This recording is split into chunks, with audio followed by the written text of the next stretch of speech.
একদিন বলু নদীতে মাছ ধরে ফিরছিল। তার সহজ সরল মুখ আর পরিশ্রমী স্বভাব দেখে রানী তাকে খুব পছন্দ করে ফেলে। সবার সামনে সাহস করে রানী বলুকে প্রপোজ করে, কিন্তু বলু বিনয়ের সঙ্গে না করে দেয়।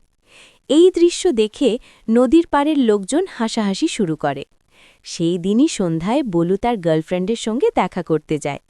দূর থেকে সব কিছু দেখে ফেলে রানী।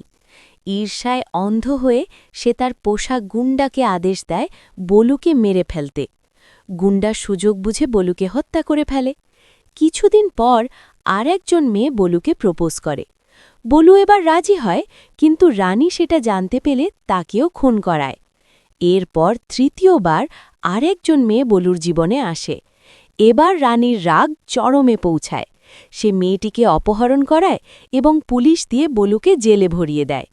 জেলে বসে বলু তার ৩ প্রেমিকার কঙ্কাল দেখতে পায়।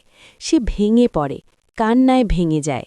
আর দূর থেকে রানী সব দেখে হাসতে হাসতে চলে যায়। তার প্রতিশোধ পূর্ণ হয়েছে ভেবে।